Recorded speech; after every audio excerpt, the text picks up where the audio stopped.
اب آپ دیکھیں، ایک ہماری سب سے بڑی کمزوری یہ ہے کہ ہم ڈیپتھ میں جانے کی کوشش نہیں کرتے. نماز پڑھتے ہیں، مقصد نہیں معلوم کیوں اللہ نے نماز فرض فرمائی. یار اپنے اوپر ذمہ داری ہے، پڑھ لو. مقصد نہیں معلوم. روزہ اللہ نے کیوں فرض کیا نہیں معلوم، بس رکھ لیتے ہیں. رمضان شریف آ گیا، روزہ رکھ لیا.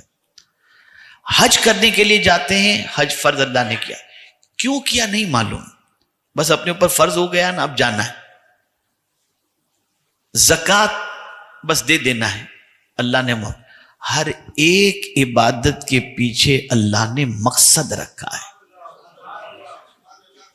اور جب تک اس مقصد کو آپ سامنے نہیں رکھیں گے، جیسا ماشاءاللہ سب بیپاری ہیں، میں بھی تھوڑی بیپاری لینگویج میں بات کروں تو سمجھ میں بات آئے گی.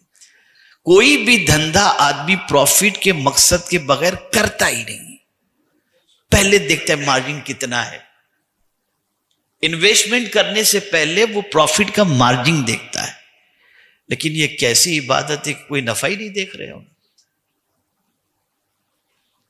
ریزن ہی نہیں جان رہے. تو آئیے میں آپ کو بتاؤں. اور ریزن نہ جاننے کا سب سے بڑا نقصان یہ ہو رہا ہے کہ عبادتیں ہو رہی ہیں لیکن ریزن نہ جاننے کی وجہ سے وہ ریزلٹ ہمارے سامنے نہیں آ رہا. اب آئیے نماز کا مقصد کیا ہے. تو قرآن کہتا ہے ان الصلاۃ تنہا عن الفحشاء والمنکر. نماز تم پر جو فرض کی گئی ہے اس کی وجہ یہ ہے کہ تم بے حیائی اور بری باتوں سے روکو. نماز تم کو ان چیزوں سے روکتی ہے، منع کرتی ہے ہمارے ذہن میں یہ چیز. بڑی معذرت کے ساتھ عرض کروں گا، مسجد کی ٹوپی لے کر کے نماز کے لیے کھڑے تو ہو گئے مسجد کے اندر، اور نماز پڑھ کر کے باہر نکلے، کوئی لڑکی نکل رہی تھی، گھورنے لگ گئے. بے حیائی کا سارا مقصد ذہن سے نکل گیا، کیونکہ مقصد ہی ذہن میں نہیں ہے، مقصد ہی مائنڈ سے نکل گیا. ایسے ہی روزے کا بھی حال ہے. اللہ نے روزہ کیوں فرض فرمایا؟ قرآن کہتا ہے لعلکم تتقون، تاکہ تم پرہیزگار بن جاؤ. اور وہ پرہیزگاری کیا ہے؟ تو اس کی پریکٹس 1 مہینہ کرائی جاتی ہے، اس کی پریکٹس. اور وہ پریکٹس کیا ہے؟ گھر میں کوئی دیکھنے والا نہیں، بیوی بھی موجود ہے، صبح سب کے ساتھ آپ نے سحری بھی کی، دوپہر کی گرمی کے وقت آپ کو لگی پیاس، کوئی دیکھنے والا نہیں، آپ چاہتے ہیں کہ پانی پی لیں، لیکن آپ کے دل میں ایک خیال آتا ہے اللہ دیکھ رہا ہے، اللہ دیکھ رہا ہے. پیاس برداشت کر لیتے ہیں، پانی نہیں پیتے. بھوک لگی ہے، کھانا نہیں کھاتے، کوئی بھلے نہ دیکھ رہا ہو، اللہ دیکھ رہا ہے. تو یہ تصور جب کسی انسان کے ذہن کے اندر نقش کر جائے کہ کوئی ادھر ادھر بھلے نہ دیکھ رہا ہو، اللہ دیکھ رہا ہے، تو جس طرح سے اللہ کے دیکھنے کا تصور روزے کی حالت میں اکیلے میں بھی ہمیں اللہ کی نافرمانی سے بچا لیتا ہے، ایسے ہی یہ تصور ہمیشہ ہمارے ذہن میں رہے کہ اللہ دیکھ رہا ہے، تو بندہ ہمیشہ گناہوں سے بچنے کی کوشش کرے گا. تو روزے کا مقصد یہ ہے کہ پرہیزگار بن جاؤ، اللہ سے ڈرنے والے بندے بن جاؤ. اور اگر یہ چیز حاصل نہیں ہوتی تو روزہ تو ہو جائے گا، اس میں کوئی فرق نہیں پڑے گا، لیکن مقصد حاصل نہیں ہوگا. مقصد اس لیے کہ ہر چیز کا مقصد ہے. اب میرے پیارے آقا صلی اللہ علیہ وسلم کے پیارے دیوانوں، حدیث مبارکہ میں ہے کہ آقا کریم صلی اللہ تعالی علیہ وسلم ماہ رمضان المبارک کا چاند جیسے ہی نظر آتا تو رسول اعظم صلی اللہ علیہ وسلم کا چہرہ فاق ہو جاتا، رنگ بدل جاتا چہرے کا. کیوں؟ کہیں ایسا نہ ہو کہ اس مہینے میں کوئی پریشانی آ جائے جس کی وجہ سے اس مہینے میں ہم صحیح طور پر عبادت نہ کر سکیں. تو ڈرتے تھے، اس خوف سے حضور کا چہرہ بدل جاتا تھا، چہرے کا رنگ بدل جاتا تھا۔ تو ہمیں بھی ڈرنا چاہیے کہ کہیں ایسا نہ ہو کہ اس ماہ مبارک میں جیسی بندگی کرنی چاہیے ویسی بندگی ہم سے نہ ہو، یہ خوف ہمارے اندر ہونا چاہیے۔ اور ایک حدیث شریف میں نے جب پڑھی تو یقین مانے کہ ایک عجیب کیفیت اس حدیث کے اندر، حدیث کو پڑھنے کے بعد محسوس ہوئی۔ آقا کریم صلی اللہ علیہ وسلم فرماتے ہیں جب ماہ رمضان کا چاند نظر آ جاتا ہے اور پہلی رات رمضان کی ہوتی ہے، اللہ اپنے بندوں پر رحمت کی نظر ڈالتا ہے، اور سرکار صلی اللہ علیہ وسلم فرماتے ہیں اللہ جس پر رحمت کی نظر ڈال دے اس کو عذاب نہیں دے گا۔ اب دیکھیے، ہم کچھ مسلمانوں کو ایسا بھی دیکھتے ہیں، کیا رمضان المبارک کا چاند نظر آئے اور پہلی رات آئی، بائک گھوم رہی ہے، ہوٹلوں پہ بیٹھے ہیں اور بس کوئی کیا گیم کھیل رہا ہے۔ یہ تو اللہ کا شکر ہے کہ اب بند ہو گیا، ورنہ کرکٹ ٹورنامنٹ رکھی جاتی تھی رمضان کی راتوں میں، کیرم کلب لگ جاتے ہیں، پیچھے بیٹ شروع ہو جاتی ہے۔ اس قوم کو اللہ کہاں سے عزت دے گا جو قوم اللہ کے رحمت والے مہینے کا استقبال کرنے کی بجائے اس کی توہین کرے۔ اگر میں آپ کو بتاؤں کہ اس مہینے کے احترام کا ثواب کیا ہے، ایک مجوسی تھا، آتش پرست پارسی، رمضان المبارک میں دن کے اندر اس کا بیٹا راستے میں کھا رہا تھا، اس نے اپنے بیٹے کو تماچا مارا اور کہا تجھے معلوم نہیں کہ مسلمانوں کا رمضان کا مہینہ ہے؟ اس نے کہا ابا تم بھی تو کھاتے ہو رمضان کے مہینے میں۔ کہا بیٹا مجھے راستے میں کھاتے تو نے دیکھا، میں کھاتا ہوں، گھر میں کھاتا ہوں، چھپ کر کھاتا ہوں، علل اعلان نہیں کھاتا۔ مسلمانوں کا یہ مقدس مہینہ ہے، تو باہر کھا رہا ہے، اس مہینے کا تو احترام نہیں کرتا۔ بہرحال بات ختم ہوئی، کچھ دنوں کے بعد وہ شخص بیمار ہوا، اللہ نے اسے اسلام کی توفیق عطا فرما دی، وہ اسلام کی حالت میں مرا، مرنے کے بعد اللہ نے اسے جنت عطا فرمائی۔ کسی نے پوچھا کہ تو مجوسی تھا، تجھے جنت کیسے مل گئی؟ اس نے کہا رمضان کی تعظیم کی بنیاد پر مرنے سے پہلے اللہ نے اسلام کی توفیق مجھے عطا فرمائی۔ یہ ماہ رمضان کا احترام، خوب احترام کرو اس مہینے کا۔ جس طریقے سے ہم کسی مہمان کا ویلکم کرتے ہیں، آقا کریم صلی اللہ علیہ وسلم ماہ رمضان کا ویلکم کرتے، فرماتے مرحبا اہلا وسہلا مرحبا۔ یہ سرکار صلی اللہ علیہ وسلم ماہ رمضان کا ویلکم کرتے، اور اسی کے ساتھ ساتھ آقا کریم صلی اللہ تعالی علیہ وسلم ماہ رمضان المبارک کی مبارکباد بھی پیش کرتے تھے۔ لیکن کہیں یہ نہیں آیا، میری نظر سے تو کوئی ایسی چیز نہیں گزری کہ پہلے مبارکباد دینے والے کو یہ ثواب اور یہ فضیلت، یہ پتہ نہیں کہاں سے لے کر کے لوگ آئیں۔ لیکن مبارکباد تو حدیث مبارکہ میں موجود ہے کہ آقا کریم صلی اللہ علیہ وسلم صحابہ کو مبارکباد پیش فرماتے، اور رسول اعظم صلی اللہ تعالی علیہ وسلم کثرت کے ساتھ ماہ رمضان کی راتوں کے اندر عبادت کیا کرتے، اور رسول اعظم صلی اللہ تعالی علیہ وسلم خاص طور پر، اب چونکہ میں پہلی رات کے اعتبار سے بتا دوں تاکہ کنٹینیوز آپ کو رمضان کی راتیں کیسے گزارنی ہیں، پہلی رات جیسی گزارنی ویسی ساری راتوں کو آپ کو گزارنے کی کوشش کرنی ہے، اور شب قدر کا مقام تو اپنی جگہ پر ہے۔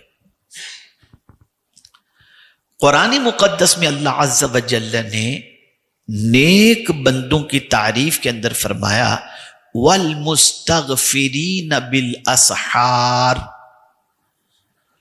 کہ جو اللہ کے نیک بندے ہوتے ہیں وہ سحری کے وقت اللہ سے معافی مانگتے ہیں، اللہ سے مغفرت چاہتے ہیں،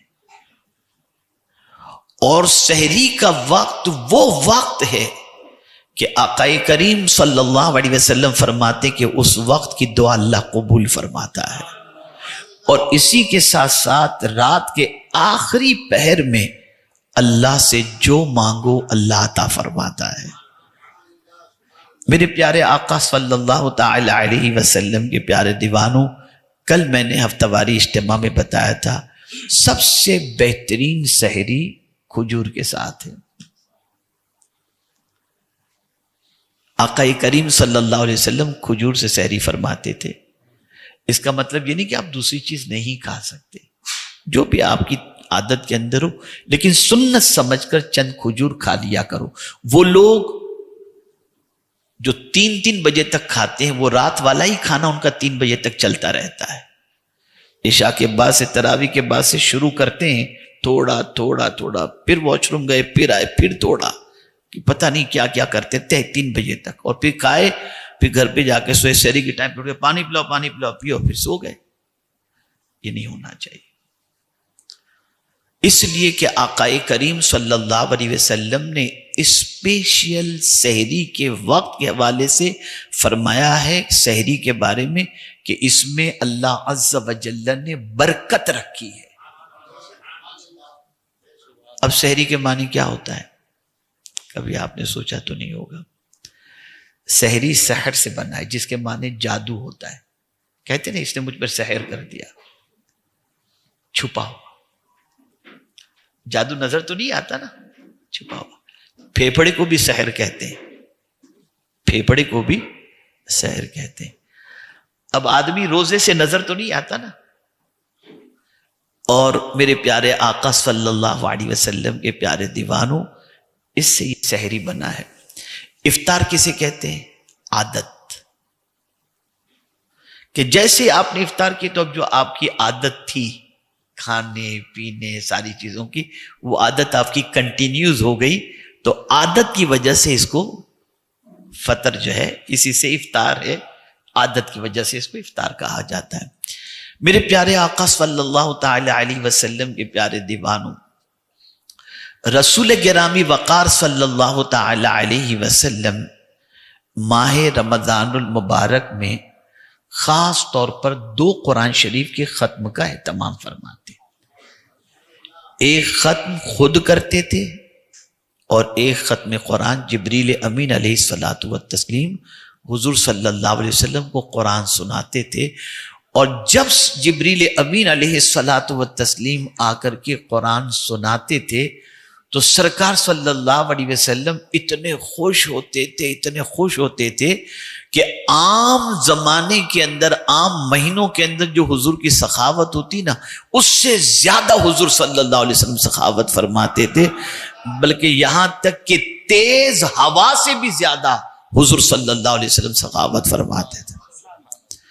میرے پیارے آقا صلی اللہ تعالی علیہ وسلم کے پیارے دیوانوں، ایک چیز اور ذہن کے اندر رکھیں، ہمارے یہاں ایک سسٹم اور بھی ہے افطار کے سلسلے میں،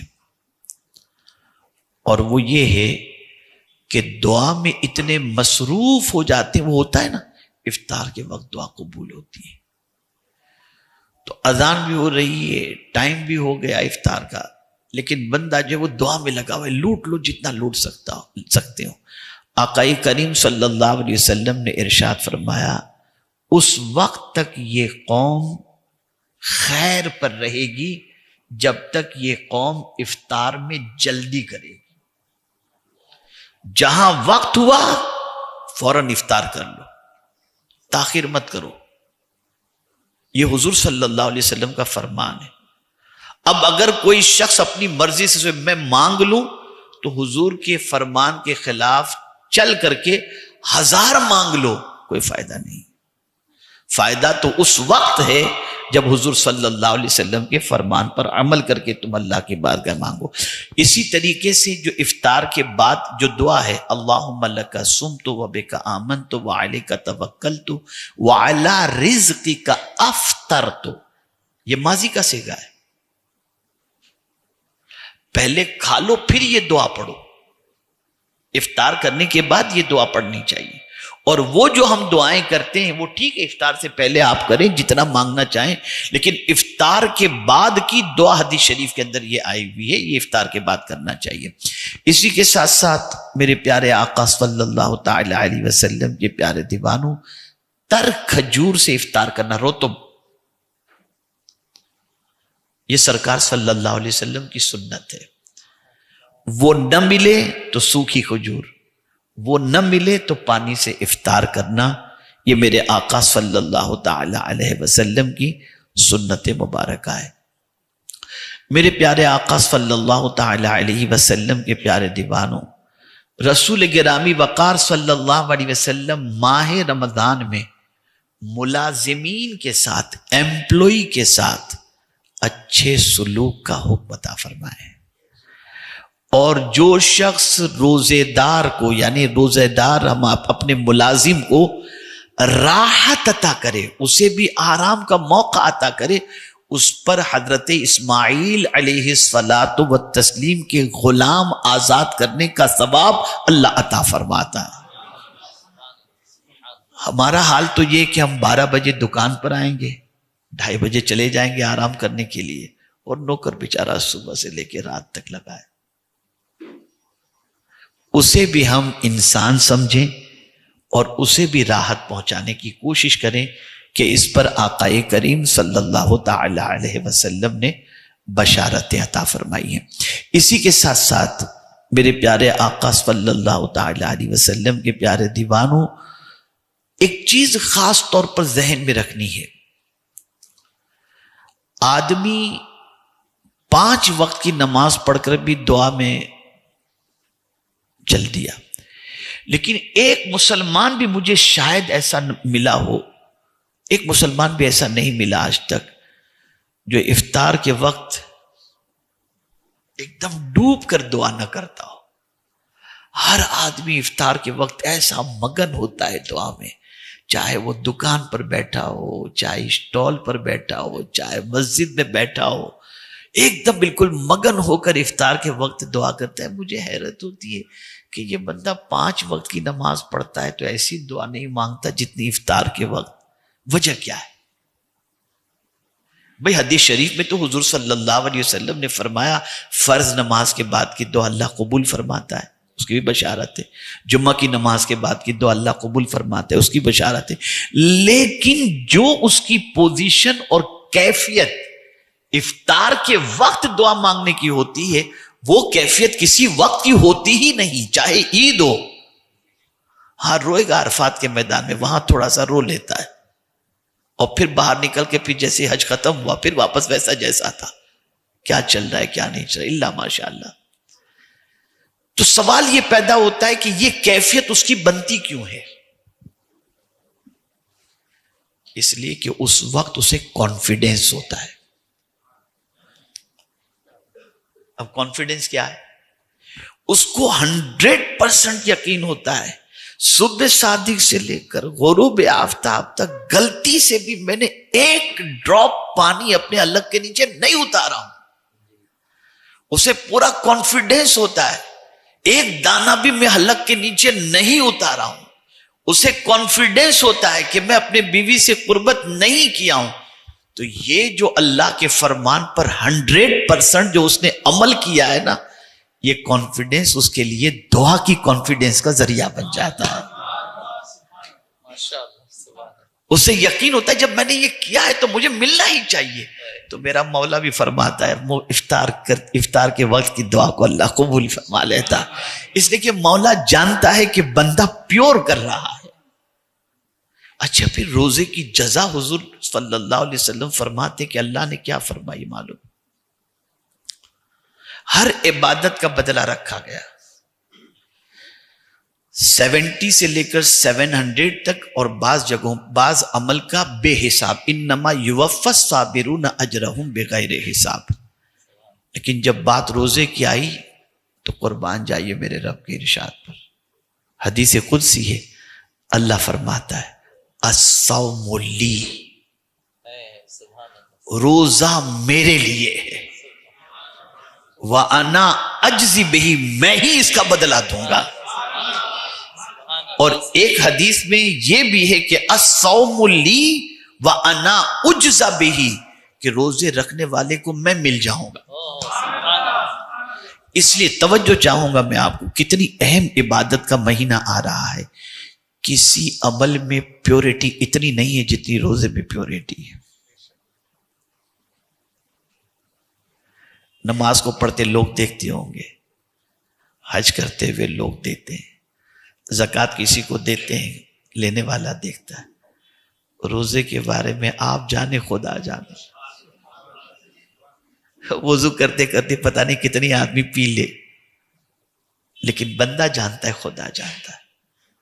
پھر اس کے علاوہ کمال کی بات یہ ہے کہ آدمی 11 مہینے تک اللہ کی نہیں سنتا، اللہ کے لیے ٹائم نہیں چھوڑتا کہ جا کے مسجد میں نماز پڑھے، لیکن اللہ سے رمضان میں اس کو اتنی محبت ہوتی ہے. مولا تو کہہ رہا ہے نا کھانا چھوڑ دوں، تیرے لیے کھانا چھوڑ دیا. تو فرما رہا ہے نا پانی پینا چھوڑ دوں، تیرے لیے پینا بھی چھوڑ دیا. تو چاہ رہا ہے نا کہ میں اپنے بیوی سے قریب نہ ہوں روزے کی حالت میں، چل میں نے یہ بھی کر دیا. تو پھر میرا مولا راضی ہو کر فرماتا ہے بندہ تو ہو کر میری اتنی بات مانتا ہے، اب تو جو مانگے گا میں تجھے تیری بات مان لوں گا. یہ اس کا کرم ہے، یہ اس کا کرم ہے، اس کا احسان. پیور عبادت کے اندر سب سے اہم عبادت روزہ ہے. یہ پیور ہے ایک دم، اس میں کوئی ملاوٹ نام کی چیز ہے ہی نہیں، 100% پیور چیز ہے یہ. اور میرے پیارے آقا صلی اللہ تعالی علیہ وسلم کے پیارے دیوانوں، ایک جو خاص آج سمجھنے کی بات ہے وہ میں بات بتا دوں. آقا کریم صلی اللہ علیہ وسلم نے فرمایا کہ ماہ رمضان کے چاند ہوتے ہی شیطان قید کر، سرکش شیطان،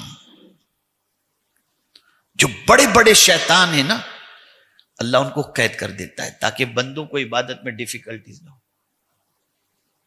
لیکن ہم دیکھتے ہیں کہ اس مہینے میں بھی لوگ شیطنت کرتے ہیں. تو اس کی وجہ کیا ہے؟ تو اس کی وجہ یہ بیان کی گئی کہ بڑے بڑے شیطان قید کر دیے جاتے ہیں، وہ خارجی شیطان ہیں، اور کچھ داخلی شیطان ہیں جن کو ہمزاد کہا جاتا ہے، وہ انسان کے اندر ہوتے ہیں. اب اگر انسان ان داخلی شیطان کی شرارتوں کا شکار نہیں ہوتا تو وہ اپنے روزے کو خیریت سے گزار لیتا ہے. اور کبھی ایسا بھی ہوتا ہے کہ انسان ماہ رمضان کے علاوہ کے مہینوں کے اندر گناہوں کا اتنا عادی بن جاتا ہے کہ گناہ کے بغیر اس کی زندگی گزر ہی نہیں پاتی. تو بڑے شیطان تو قید کر دیے جاتے ہیں، لیکن اس کی جو عادت خراب ہے وہ مقدس مہینے میں بھی وہ ان عادتوں کا اظہار کرتا رہتا ہے. اس لیے میرے پیارے آقا صلی اللہ تعالی علیہ وسلم کے پیارے دیوانوں، جو نقطے کی بات عرض کر رہا ہوں، ڈریں وہ لوگ،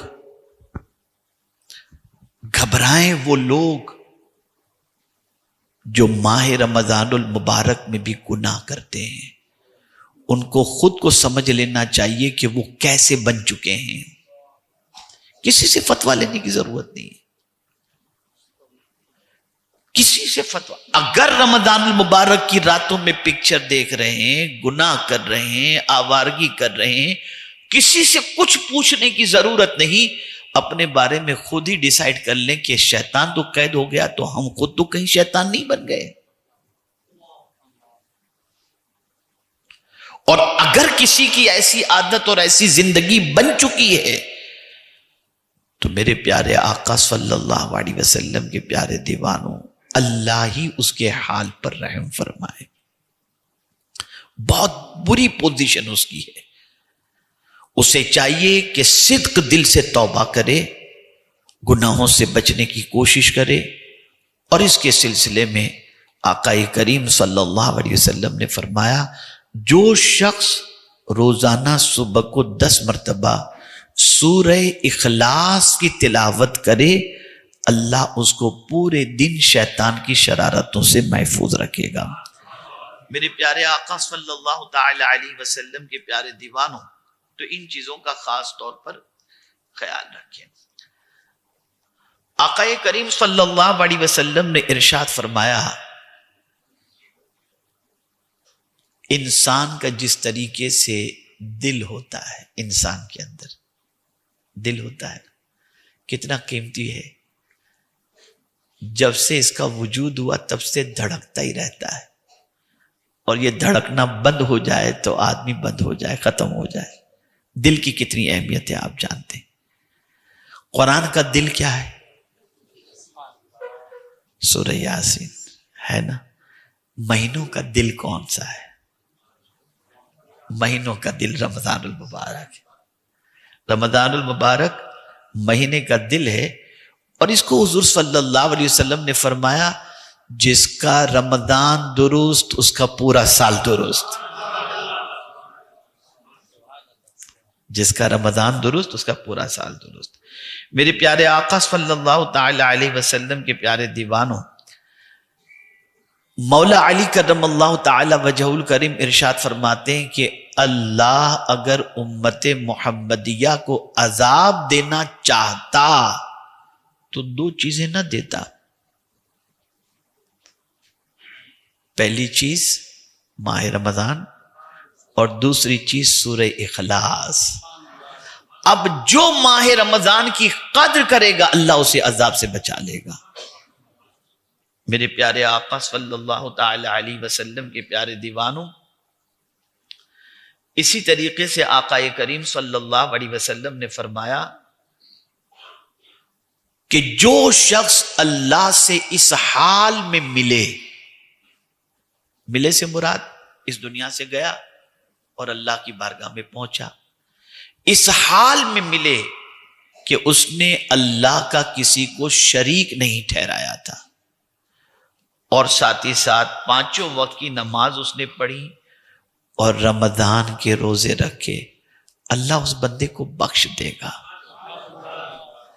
میرے پیارے آقا صلی اللہ تعالی علیہ وسلم کے پیارے دیوانوں، اسی طرح سے رسول اعظم صلی اللہ تعالی علیہ وسلم نے ارشاد فرمایا، اب غور سے سنیے گا، جس نے 3 چیزوں کی حفاظت کی وہ یقیناً اللہ کا دوست ہے. جس نے تفسیر روح البیان کے اندر ہے، جس نے 3 چیزوں کی حفاظت کی وہ اللہ کا دوست ہے، اور جو ان تینوں کو ضائع کر دیتا ہے یقین جانو کہ وہ اللہ کا دشمن ہے. تفسیر روح البیان کے اندر وہ 3 چیزیں کون سی ہیں؟ پہلی چیز روزہ.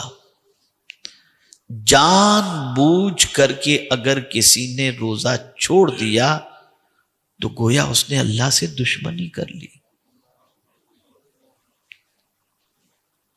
دوسری چیز نماز. جس نے جان بوجھ کر کے ایک وقت کی نماز قضا کر دی گویا اس نے اللہ سے دشمنی کی. اور تیسری چیز غسل جنابت. غسل واجب ہو چکا تھا، فرض ہو چکا تھا، اور غسل اس نے نہیں کیا. تو جس نے اس حال میں اپنا ناپاکی میں وقت گزارا کہ نمازیں بھی چھوٹتی جا رہی ہیں اور وہ ناپاک ہے، غسل جنابت کا خیال نہیں رکھتا، تو فرمایا گیا وہ اللہ تعالیٰ سے گویا دشمنی کر رہا ہے. میرے پیارے آقا صلی اللہ تعالی علیہ وسلم کے پیارے دیوانوں، اسی طریقے سے جنت، ایک ہم ہے کہ جنت کی تمنا رکھتے ہیں، اور ایک جنت ہے جو چند خوش نصیبوں کی تمنا رکھتی ہے. جنت خود تمنا رکھتی ہے کہ یہ بندے میرے پاس آئیں. کون ہے؟ یہ بھی تفسیر روح البیان کے اندر ہے. اللہ تعالیٰ کی تمام بہشتیں، اب تمام بہشتیں، تمام جنت سے مراد کیا؟ جنت ایک نہیں ہے.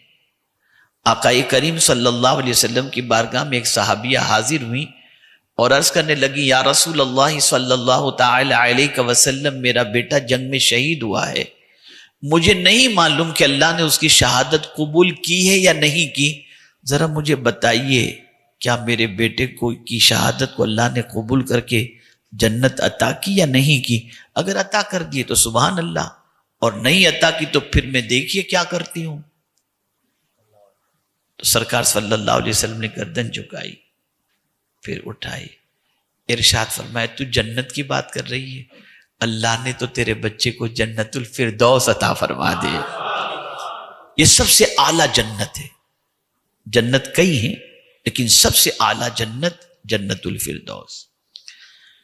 تو جتنی بھی جنتیں ہیں، 4 آدمیوں کے لیے وہ جنتیں انتظار کرتی ہیں، ساری جنتیں 4 آدمیوں کے لیے مشتاق ہیں، اور وہ کون ہیں؟ نمبر 1 رمضان کے روزے رکھنے والے، قرآن کی تلاوت کرنے والے، زبان کی حفاظت کرنے والے، بھوکے پڑوسیوں کو کھانا کھلانے والے۔ یہ 4 قسم کے لوگ ایسے ہیں کہ جنتیں ان کا انتظار کرتی ہیں، ان کی مشتاق ہیں کہ جلدی سے یہ ہمارے پاس آ جائیں۔ میرے پیارے آقا صلی اللہ تعالی علیہ وسلم کے پیارے دیوانوں، اب آخری بات عرض کر کے میں اپنی گفتگو کو ختم کرتا ہوں۔ میرے پیارے آقا صلی اللہ تعالی علیہ وسلم کے پیارے دیوانوں، آقا کریم صلی اللہ تعالی علیہ وسلم نے ارشاد فرمایا، الا ان فی الجسد مضغۃ اذا صلحت صلح الجسد کلہ واذا فسدت فسد الجسد کلہ الا وہی القلب۔ آگاہ ہو جاؤ کہ جسم میں گوشت کا ایک ٹکڑا ہے، اگر وہ سلامت رہا تو پورا جسم سلامت، اور اگر وہ بگڑ گیا تو پورا جسم بگڑ جائے گا۔ جس طریقے سے جسم کے اندر دل بگڑ جائے تو پورا جسم بگڑ جاتا ہے، ایسے ہی جس نے ماہ رمضان کو خراب کر دیا اپنی، اس کا گویا پورا سال خراب ہو جاتا ہے۔ اب ماہ رمضان کو خراب کرنے سے کیا مراد یہ کہ آپ روزے کی حالت میں ہیں، جھگڑا کیا کسی سے، آپ نے غیبت کر دی، آپ نے چغلی کر دی، آپ نے جھوٹ کہا، اگر یہ ساری چیزیں آپ نے کی تو آپ نے روزہ خراب کر دیا، ہو گیا روزہ، برکتیں نہیں ملیں گی۔ تو میرے پیارے آقا صلی اللہ علیہ وسلم کے پیارے دیوانوں، ان چیزوں کا خاص طور پر خیال رکھیں۔ اور ایک آخری بات عرض کر دوں جو بہت سمجھنے کے لائق ہے۔ آپ میں سے زیادہ تر الحمدللہ ایسے ہیں جو لٹانے والے ہیں، اللہ کے نام پہ لٹاتے ہیں۔ رمضان میں لوگ آئیں گے آپ کے پاس، بہت سارے آئیں گے، دو کوئی بار بار مانگنے کے لیے۔ خبردار، نہ دینا ہو تو پیار سے منع کر دینا، دل مت دکھانا، اس کو قرآن نے منع کیا ہے۔ قرآن کہتے ہیں قول معروف خیر من صدقۃ یتبعها اذی، اچھی بات کہنا اس صدقے سے بہتر ہے جس کے پیچھے کسی کا دل دکھایا جائے۔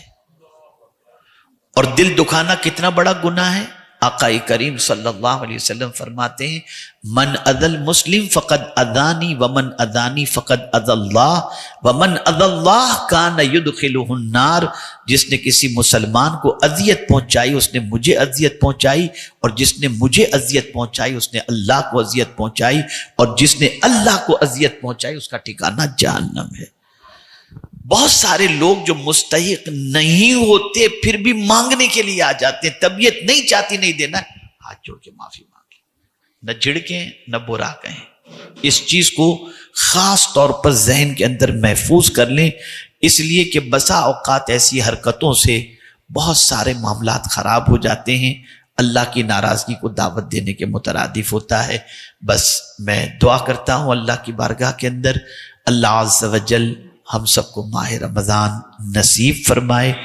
اللہم بارک لنا فی رجب و شعبان وبلغنا رمضان۔ اور پروردگار کی بارگاہ میں یہ بھی دعا ہے کہ اللہ رمضان میں ہم کو سلامت رکھ، رمضان کو ہم پر سلامت رکھ، اور رمضان المبارک کے اندر ہمیں ہر گناہوں سے بچنے کی توفیق عطا فرما۔ جن اچھوں کے ماہ رمضان میں روزے تو قبول فرمانے والا ہے، ان اچھوں کے صدقے ہمارے بھی روزے قبول کر لینا۔ ماہ رمضان کا صحیح معنوں میں ہمیں احترام کا احترام کی توفیق عطا فرمانا، اور ماہ رمضان کا جو روزے کا مقصد ہے اے اللہ اسے ہمیں پانے کی توفیق نصیب فرما۔ وما علینا الا البلاغ المبین۔ السلام علیکم ورحمۃ اللہ